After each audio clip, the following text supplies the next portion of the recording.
everybody.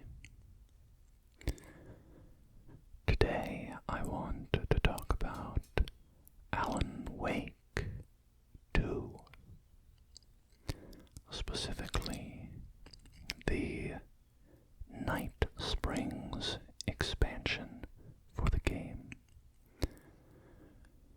Night Springs is the first of two expansions for Alan Wake 2. The second expansion planned is called Lake House, which is, I don't know anything about it, what it's going to be about, but presumably it is going to be about the Federal Bureau of Control's observation center called the Lake House. That is referenced in Alan Wake 2, but not seen directly. But we're not talking about that expansion today. We're talking about Night Springs. Night Springs. If you are unfamiliar, by the way, with Alan Wake, give you some brief introduction, and you know what, I have my computer here. Let's go ahead and going to pull up just some basic information so I don't remember the dates off the top of my head. So let's see. Alan Wake. Alright. Alan Wake. Yeah, 2010. So, on May 14th, 2010, a development studio called Remedy Entertainment released a game called Alan Wake. And, you know, I might want to do a video on Remedy at some point because Remedy is one of my favorite developers of the modern era. I think that the work that they do is just phenomenal. They're one of the boldest, most interesting, most artistically minded developers out there. At least at their scale of popularity. You know, they're, I don't know what you'd call them, maybe a AA studio. They're not quite AAA. I don't know where to draw that line. They're very successful, but they're no, Halo or Call of Duty or whatever. In their, there's no Halo or Call of Duty in their portfolio, so there is a step between them and the really big guys. But anyway, Remedy is an amazing studio, very artistic. They really push the medium of video games in a lot of different directions. They do very interesting things with multimedia work. So they incorporate live action film into their games. And I mean, of course, that's quite old. That goes back to FMV from, I guess, the 90s.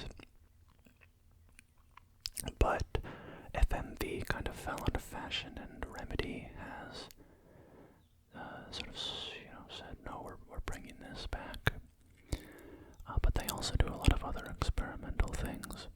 So, you know what, I'm going to move on from Remedy, and I think I should make a video about them specifically because I really respect them as a developer.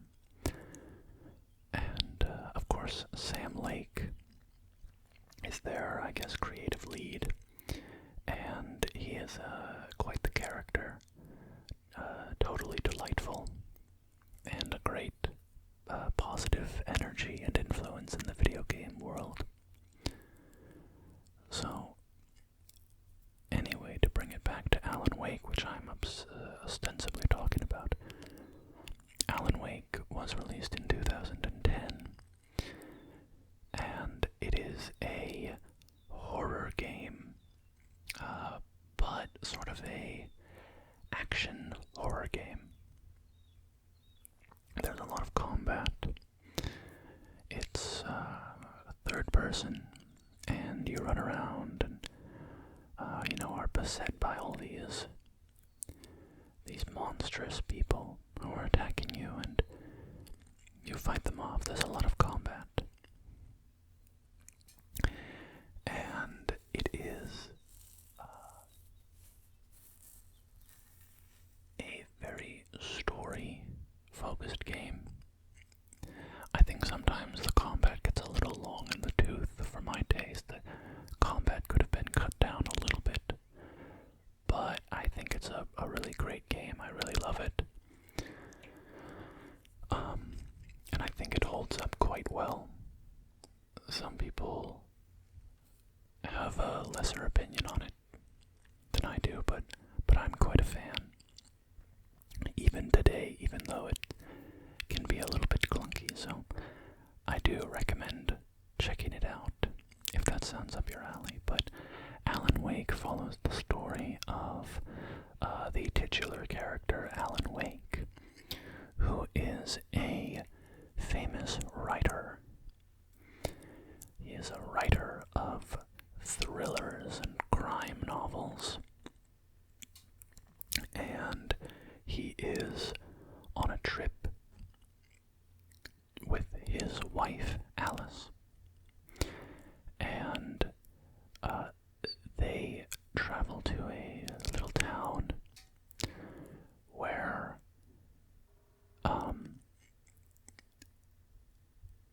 they're going to try to reconnect. Their marriage is kind of on the rocks. So they go to this little town called Bright Falls and go out to a cabin on the lake to try to find a way to love each other again. Because Alan has, through his fame, kind of fallen into some bad habits.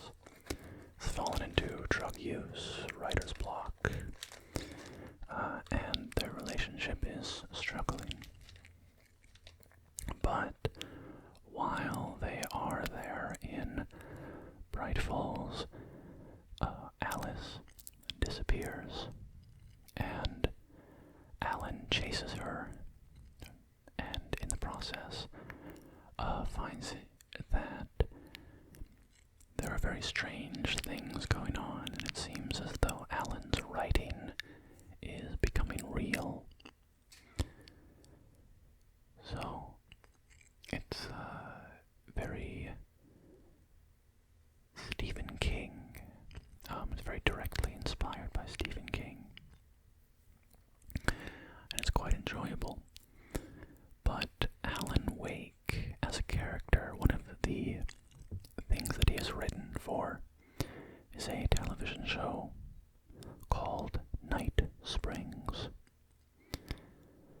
And by the way, one of the prominent themes in the Alan Wake games is the sort of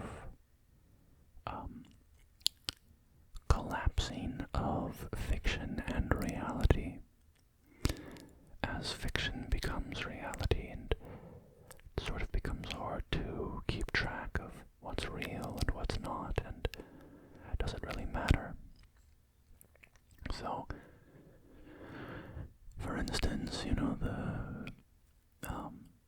the name of the show that Alan wrote for is called Night Springs, which stands in an obvious relation to the town that Alan Wake visits, called Bright Falls, where those two names are kind of playing off each other's, playing off each other. Bright Falls versus Night Springs, right? So, Night Springs is a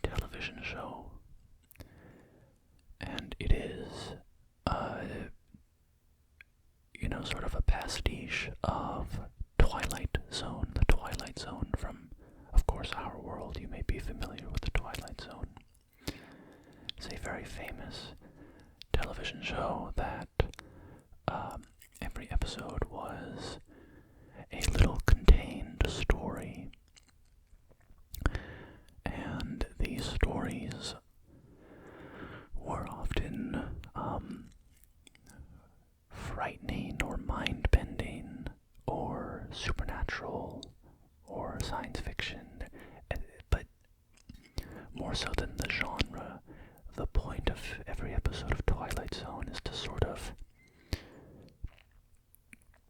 have a twist or a message of some kind, to sort of comment on humanity and the foibles of humanity and the human condition. So it uses supernatural elements and science fiction elements to comment on humanity as we are. So there's one episode, for instance, where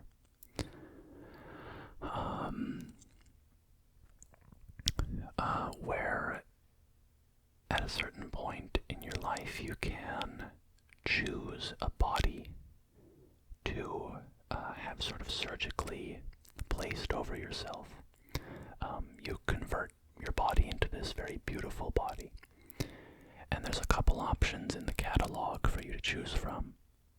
So there's, this very beautiful brunette woman that you can become, or this very beautiful blonde woman that you can become, and everybody in society looks like one of these people from the catalog. But then the main character is this young woman who is at the age now where she gets to choose one of these bodies from the catalog to become. And she becomes suspicious of this notion and becomes afraid to do it.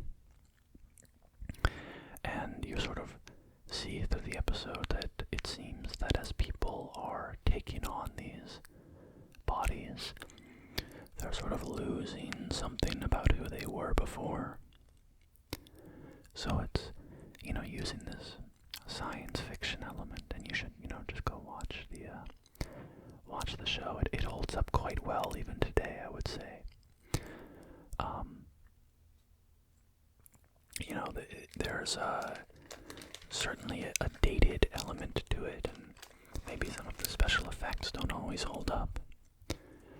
But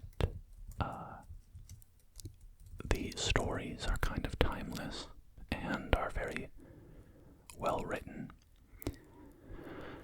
and they really do kind of make you think and stop you in your tracks.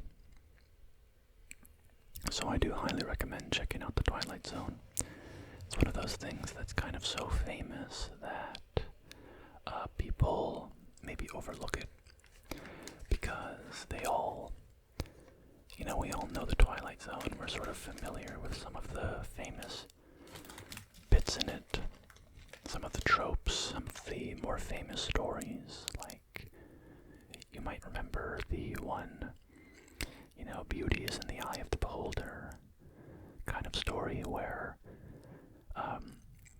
this woman has just undergone a major surgery and her face is wrapped in gauze for the entire episode, and all the other characters in the episode in the hospital and so on are standing in shadows, so you never really get a good look at their faces. And they're talking about how, oh no, this woman's face is going to be so disfigured, she's going to be very ugly. And then at the end of the episode, of course, in this very famous moment, they remove the gauze and she's a very beautiful woman. But everybody in the room is so aghast at her appearance. And then, of course, you see their faces, and everybody in the room has these sort of squashed pig-like faces that to us are, quite ugly to, society. And the episode sort of confronts you with this notion of, beauty being in the eye of the beholder. And that is a very famous episode. So, sometimes I think with very famous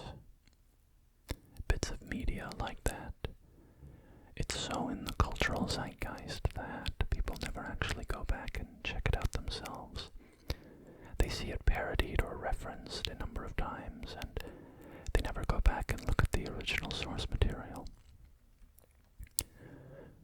But anyway, yeah, I'm rambling again.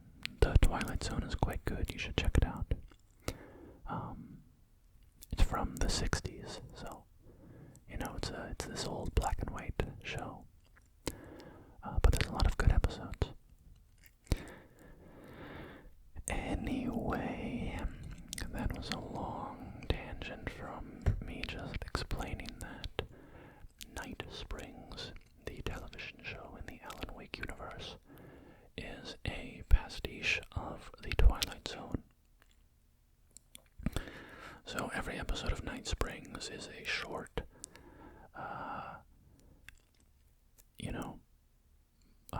horror kind of vibe, little story, like the Twilight Zone. And as you're going through the Alan Wake game, you can see episodes of Night Springs on little television monitors. And I'm trying to remember some of the episodes. I remember them actually being kind of fun. They're very, very short. Maybe only, 5 to 10 minutes tops. I think 10 minutes is way overstating it, but they're quite short. And so one of them I remember is about this guy who wakes up and he's in this space with other people.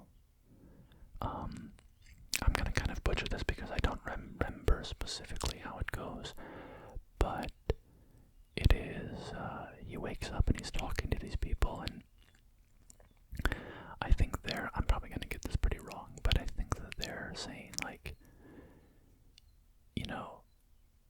we have to, I think he thinks he's dreaming, and so he's like, I'm in a dream, and these other people are telling him, no, you have to stay calm, And he's like, what's going on? They say, there's this, you're not the one dreaming, and if we aggravate the person who's dream, we're all part of this guy's dream, and if, this becomes a nightmare, or it becomes too exciting and he wakes up, then we all suddenly are going to stop existing. So, the episode ends, of course, with the person waking up, and suddenly our, prospective character is just blinked out of existence. So there's, a few of these episodes throughout the game that you can watch. And they're quite good for what they are, honestly. I mean, they're, the quality varies a little bit, but they're entertaining. And honestly, they're kind of more audio dramas than anything else. The picture on the screen is very loosely connected to what's going on. The quality is quite low. You're not really seeing people kind of do the activities they're describing. It's just sort of people standing around. There's no lip syncing, very little anyway. So they're kind of good audio dramas. But Alan Wake wrote a couple scripts for the Night Springs television show. And so in Alan Wake 2, finally getting to Alan Wake 2, after like 20 minutes of winding, rambling, in Alan Wake 2, you now have this expansion called Night Springs. And it is the in-universe setup for it is that Alan Wake is trapped in this sort of world of darkness and fiction called the Dark Place. And while he's in the Dark Place, Alan Wake is escape. He's trying to write a way to get out. And while he's doing this, and I'm going to, avoid spoilers, one of the things that you hear him discussing with another character is collaborating on some Night Springs episodes, some new episodes of Night Springs. But you don't really hear any more than that. It's just kind of referenced between the two of them. And so now the expansion, you get to see those episodes. And I will spoil the episodes as I talk about them. So if you haven't played them and want to, and honestly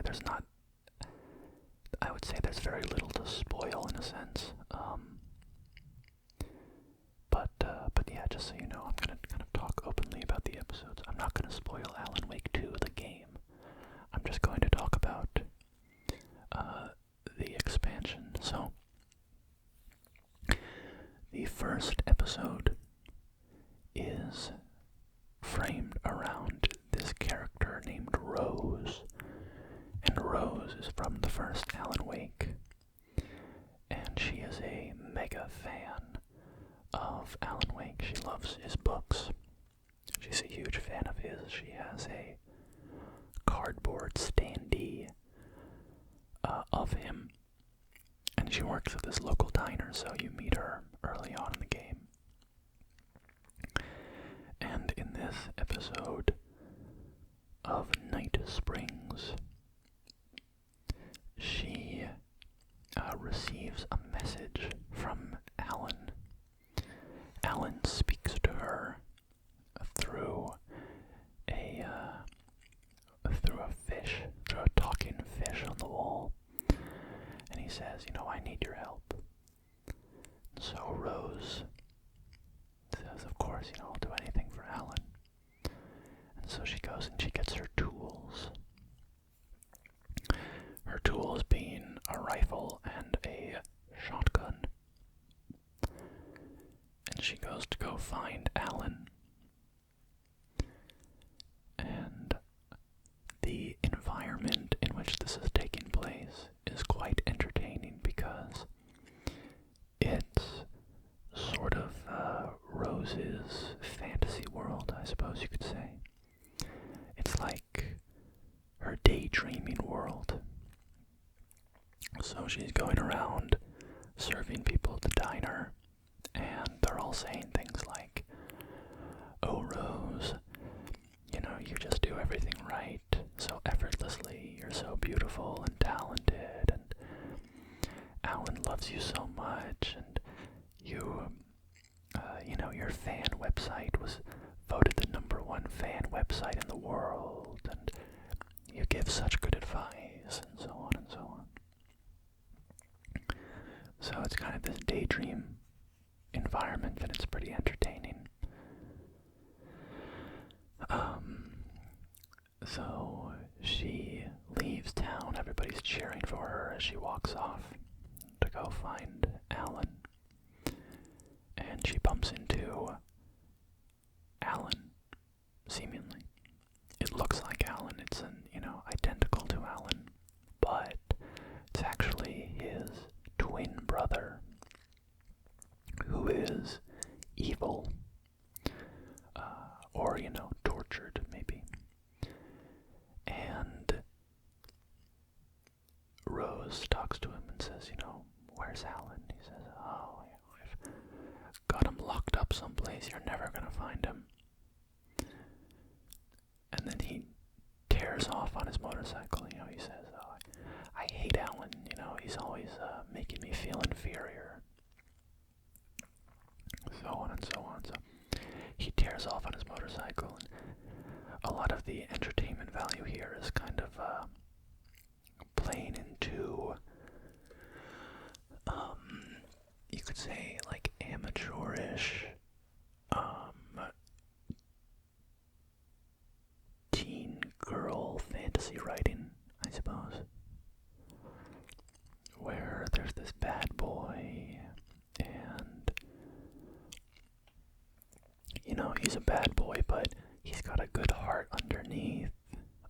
he's ruggedly handsome, and so on. So a lot of the entertainment of this is in seeing those tropes kind of played out in a high production value video game. So anyway, you fight some enemies called haters, and the haters, of course, hate Alan Wake and his books. They think Alan's books suck. So you fight your way through the haters, and you go find the brother again, and he says, I've tricked you. I've just been distracting you this whole time. Well, my army of haters go and kill Alan. So then you run off to Alan's house, and you get there and you fight the brother as a little boss fight. And, the zaniness keeps coming because he reveals himself, to be a werewolf, of course. And then his motorcycle is also a werewolf. And so you fight both of them. And then he apologizes and thinks, how could I do this to my brother? And you go in and you save Alan and you share a passionate kiss. So, first off, one of my first thoughts after finishing it was, that was very short. This is going to be a very short DLC if the other episodes are that short. If I had to guess, I'd say it was probably 30 minutes. And a very entertaining 30 minutes. I mean, I definitely enjoyed myself, but it was, showed up and left pretty quickly.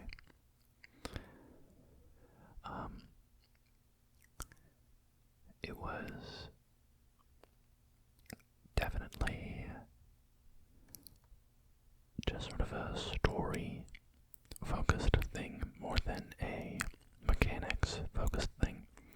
Alan Wake 2 is kind of a survival horror game, so there's a lot of resource management and making sure you don't run out of bullets and batteries for your flashlight and stuff, but in this, they're throwing, hundreds of bullets at you, so you're never going to run out of materials, and that's appropriate because you're playing as this kind of heroic character. You're not really supposed to die in this DLC. They want you to just kind of carve your way through the enemies and feel like a total hero, so that was that's a good choice. In a sense, I kind of feel like they could have just given you infinite ammo and not bothered with picking up any of the bullets as you go along. I think that probably would have been a little more appropriate.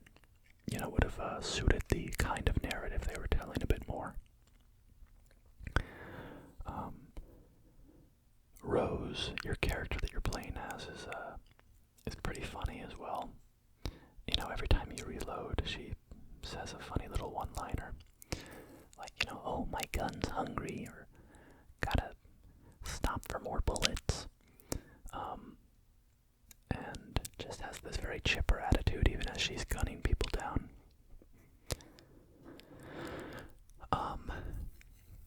Yeah, I don't have a lot more to say about it, honestly. I mean, it's just kind of a fun little story. I think it works pretty well.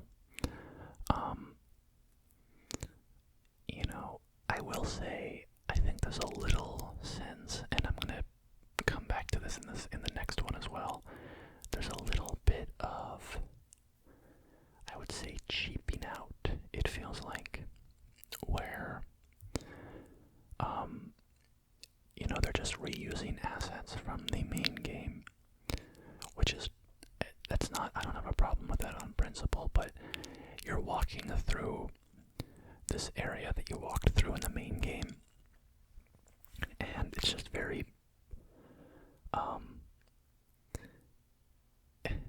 it just feels very, like, low effort, in a sense, and that's not the right way of putting it, because the writing is quite good, and, I enjoyed myself. It's not like I want to say that they just, threw this out there without even working on it.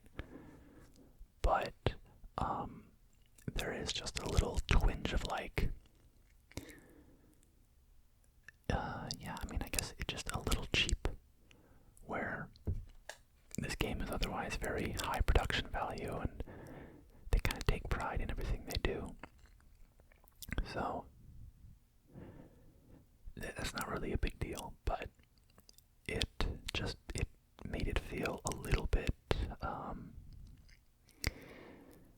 second rate, I guess, compared to the main game. But, I mean, the beginning of it totally makes sense for you to start in the diner, because that's where she works, and it's, it's a great opening scene. But, yeah, that's kind of my only major critique, is it just felt a little slapped together with whatever they had on hand.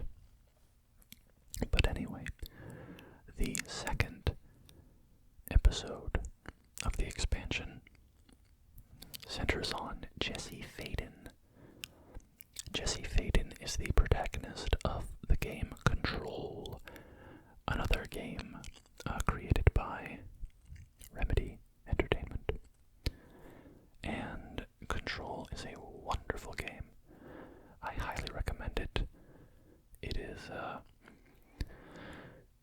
really super enjoyable. There's some, there's some critiques that you could make about it, but I thought the gameplay was super fun.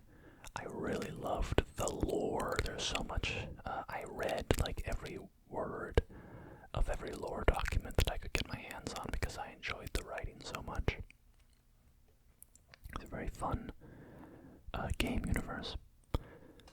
So, this episode of the expansion is about Jesse Faden, and she is tracking down her brother, who has been kidnapped by a mysterious federal agency. And she tracks him down to this amusement park, this coffee-themed amusement park. And while she's there, she meets a local sheriff, played by Tim Breaker. Well, played by in the world of the game. I don't know the actual actor who voices Tim Breaker, the character. But she meets the sheriff, and the sheriff tells her the people who drink the coffee here get mind controlled. And so, you're thinking, oh no, they have my brother, they're gonna, they're trying to brainwash him or whatever. So the sheriff says, I think your brother is in this warehouse, so you have to get into the warehouse. And to do that, you have to run around the amusement park and do a few tasks. Basically, you have to do some tasks that let the coffee mind control you, so you have to watch this videotape that mind controls you. Then you have to drink the coffee that takes over your mind, and you're only able to resist it because of this godlike entity that you have living in your mind, and that's relevant to the game Control, so you can, play that if you want to learn more about that. But anyway, you get into the warehouse and you get down to, where your brother is being held, and you open this door and you walk in, and you find this containment chamber. This big 4 panes of glass holding in the chamber Alan Wake, the writer. And the chamber is a reference again to the Control game, where Jesse's brother actually is. And so Alan Wake is, in the place of her brother. And that's how it ends. I would say this is my least favorite of the 3. I would stand a little more firmly on this one, that it felt kind of cheap. Not only are they reusing the coffee amusement park from the main game, but it doesn't even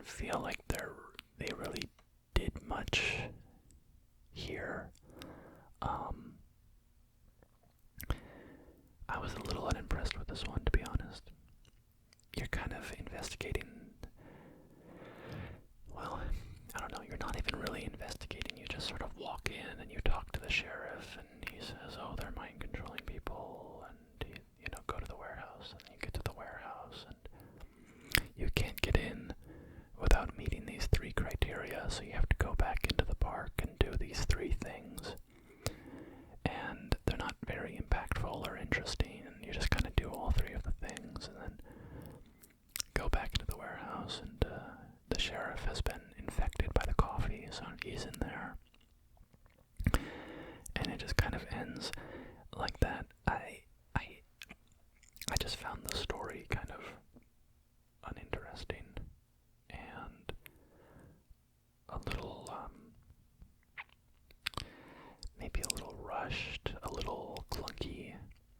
The sense of investigation wasn't really there. There wasn't really much sense of a discovery at any point. And then they had this twist of walking into the final room, and oh, there's Alan Wake. It's like, okay, what is that? I mean, it's like it's just this twist, and I haven't really thought much about what it could mean, I guess. But this is all in the context of Night Springs, which is this fictional show that Alan wrote while he was in the dark place. So I guess there's some, reality to it, because in the dark place, fiction becomes real.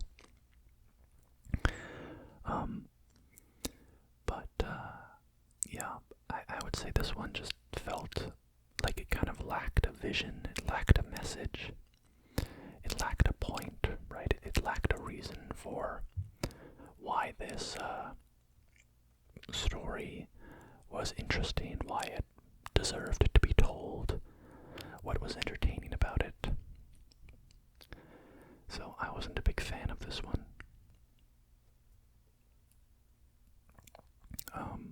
Mechanically too, it was kind of boring, because you just kind of you walk around and shoot enemies and go do these 3 press a button prompt to progress kind of things. And I mean, there's this one little like stealth section. Anyway, I won't linger on it. It was fine, I didn't hate my time with it or anything, but it was just a little bland. So the final episode, and actually my timer for my banana bread is about to go off, so I'm going to go take care of some banana bread, and then I'm going to come back here and talk about the last episode of the Alan Wake 2 Night Springs expansion. Be right back. Hello, I'm back. So, where were we? We just finished talking about the second episode of the Alan Wake 2 DLC. And, now let's hit up the third episode. Oh, and by the way, the names of these episodes, the first one is called, oh boy, I don't even remember, something about being a hero, I don't know. Oh, number 1 fan, that's it, number 1 fan. The second episode, I don't remember the name, but the third episode is called Time Breakers. So the third episode of this expansion, Time Breakers, begins on the set, on a film set. Well, a filming set, but it's filming for a video game. And they are filming an FMV scene for a game about oh boy, I'm gonna sneeze. Alright, I just got out the biggest sneeze. Oh no, is there another one coming? Yes. another sneeze. They come in twos, right? Okay. So, Timebreaker starts with this actor on a set who is playing a multiversal dimension-hopping secret agent. And he's being directed by Sam Lake, who is playing himself. Sam Lake, of course, is the creative director of Remedy Games. And he likes to appear in his own games. And so in this instance, he is playing the director of the scene. And he discusses the game with the actor for a bit. And then the actor returns to his green room just after he hears this, the sounds of fighting. And he steps into the room and he sees his own body, his own, he sees himself dead on the ground. And he is swiftly kind of pulled into this reality that the story that he is acting out in the video game is actually real. As he, examines the dead body, Jesse Faden walks in, or at least, a woman who has the appearance of Jesse Faden, but is not, that character from that dimension, walks in and says, "Oh no, looks like we were too late." And then your character says, "Oh, this is a prank." And Jesse goes, "Wait a minute, you're the guy from this universe." And she realizes that her friend is dead. She tries to warn you, "Oh, you have to be careful, blah, blah, blah." She's about to start explaining things to you. And then you're ripped away through a portal. You find yourself in the woods. And you have to go find, this power core, and then charge up a television, and you hop through the television to go to another dimension. But, as you're searching for those items, you're hearing another version of yourself. You're hearing their thoughts. And they're terrified, "Mr. Door is coming, Mr. Door is coming." And then you see them die. You catch up to them and you see them die. You run away and you get to the television set and you jump through and you appear in this hotel.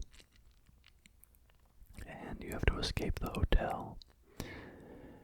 And then you end up in a comic book. And this was kind of cool. You teleport to the TV and you wind up in this comic book where the next scenes play out in comic book form, and you just sit back and watch them. But it was, it's a very fun idea, kind of jumping between different mediums. So in the comic book, you reconnect with Jessie, and she explains the situation to you that you're part of this agency, and that you're trying to fight Mr. Door, the master of many worlds. And you hop through another portal, now with a new quest in mind, which is to find where Mr. Door became the master of many worlds, find that spot and see if that can give you a way to defeat him. So you teleport again, and this time you end up in an arcade machine. And you play this little side-scrolling, like 2.5D arcade fighter.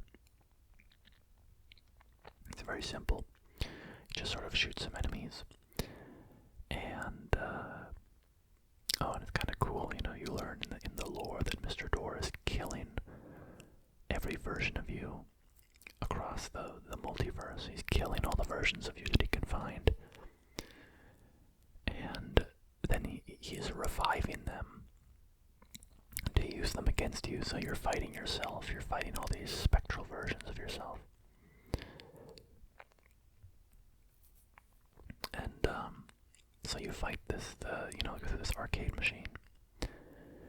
And then you teleport again and wind up in this kind of wasteland full of these polyhedral devices, these power cores that you've been using.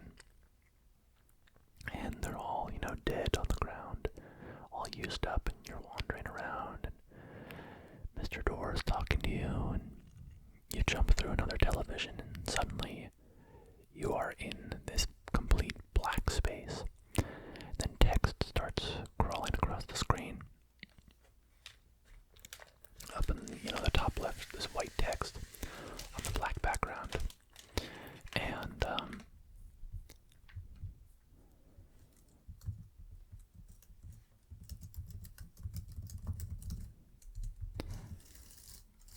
sorry, I just,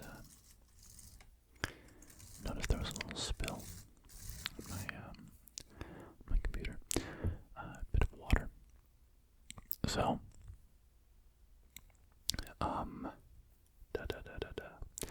so you're in this black space, and this text appears on the screen like an old school text adventure game from, the 80s. And, what's that one? Like, you were eaten by a grue, right? Is that, Zork? Zork, a text adventure game, and one of the things that happens is, you're eaten by a grue. I've never played it, but that's, I guess, a famous moment that I have heard of. So, you're in this, text adventure, and you kind of select a series of options, and I'm curious how many branching paths they wrote out for this, because there's a lot of paths that you can select. It seems, I only played it once, so I did one path through it. I imagine it all ends up in the same place, but I don't know. So you're in this text adventure, and you kind of choose, like, are you going to continue pursuing Mr. Door, or are you going to go back to Jesse? So I went back to Jesse because, there's this kind of subplot in the story about your relationship with this red-headed woman that you've said you're gonna, you promised you're gonna get back to her, and Jesse sort of seems to be that that figure in across the multiverse. So I followed after her, and then it kind of spiraled out, and we have this life together, and I hide my multiverse traveling past from her, and then we go on. It kind of goes into the Alan Wake plot. At a certain point, you wind up on Cauldron Lake in the cabin, and your wife wakes up with these nightmares about the multiverse, and you explain it all to her, and she becomes obsessed. And then one night she walks out into the water, and she leaves behind this, this pendant, and she disappears to go find her destiny in the multiverse. So then you go back after Mr. Door, and you open the door with, you put the spiral pendant on the door, and you step inside, and boom, there's the Master of Many Worlds. But, of course, it turns out that it is Alan Wake in the dark place, sitting at his typewriter. And that's the end. So, my favorite of the three. It's kind of it's close. I would say it's close between the one about Rose, number one fan, and then this Timebreakers. But I like this one because it has the most, say, the most compelling, like, single story, you know? I think one-shot little stories have to be very, very compelling, very quickly, very condensed, and you really have to trim the fat. There can't be any, nonsense hanging on. And I think that's why the second episode didn't really work for me. It just didn't feel like it had a strong driving plot. It was just this kind of situation that you were navigating. It felt like one scene in a larger story, but without the context of the larger story, it just wasn't very compelling. Whereas the first one, it's a very clear plot. You're heroic Rose, and your writer needs help, so you go after to help him. Very easy to understand. Very simple. And when you have only like half an hour to tell a story, it needs to be pretty simple. Especially in a video game where you're kind of burning a lot of those minutes with combat and stuff like that isn't directly advancing the plot. So when you cut out all those elements, you're left with 10 to 15 minutes to tell a story. Yeah, but the third one, it had, the plot, it felt like it hit a good structure, storytelling structure. The beginning, there's this, I'm hearing a weird noise in my house. Did you hear that? The Alan Wake Master of Many Doors is here, coming for me. Yeah, so the structure of the third one sort of narratively works, I think. It kicks off with this exciting introduction. It's very quickly, you start off in this studio. It kicks right off with, finding your dead self, and suddenly you're teleported somewhere else. And now you're on the back foot, and you're trying to get your bearings. And then it very quickly gets you into the secret agency with Jesse, and you're sort of given the backstory and the information to orient yourself. And it's like, boom, okay, now we have our quest, our call to adventure. Say, okay, yeah, I'm doing this. Then you take off after Mr. Door, and the pursuit is pretty quick. And then you catch up to him and have this confrontation, and then finally kind of end with this text adventure conclusion where the story is wrapped up. And I found it all very compelling, very successful. There are a couple moments where it feels, a little too fast. It feels a little fast how quickly your character just kind of accepts everything. And, he goes from a totally befuddled actor to a confident secret agent, in the course of 10 minutes. Which, again, that's just partly a limitation of telling a story in such a short amount of time, but they could have, they don't have to tell it in such a short amount of time. I don't know, maybe they wanted to do that to fit within the Night Springs structural conceit, right? Like, if this is supposed to be an episode of The Twilight Zone, it has to be that short. It wouldn't, be 90 minutes long. So, anyway, that kind of clunkiness aside, the third one I thought was compelling. It told a good story, and I think it's the most memorable of the three. And I thought it was the most creative of the three as well. I liked how it switched up the mediums. Pulled you into the comic book. It did a bit of the survival horror stuff. It did a bit of the, third-person combat. It did the arcade machine. And then it did the text adventure thing. So I thought it was the most creatively interesting of the three.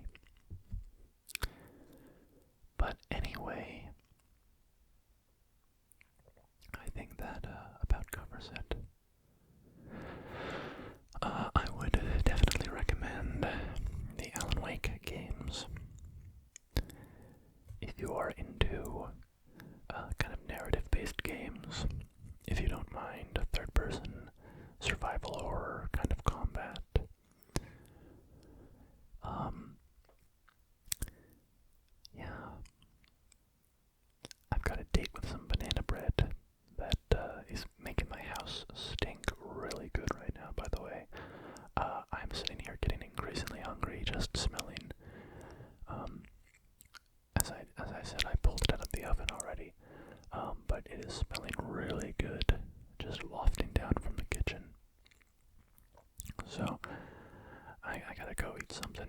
I can't eat the banana bread, of course, because that is saved for my father and grandfather.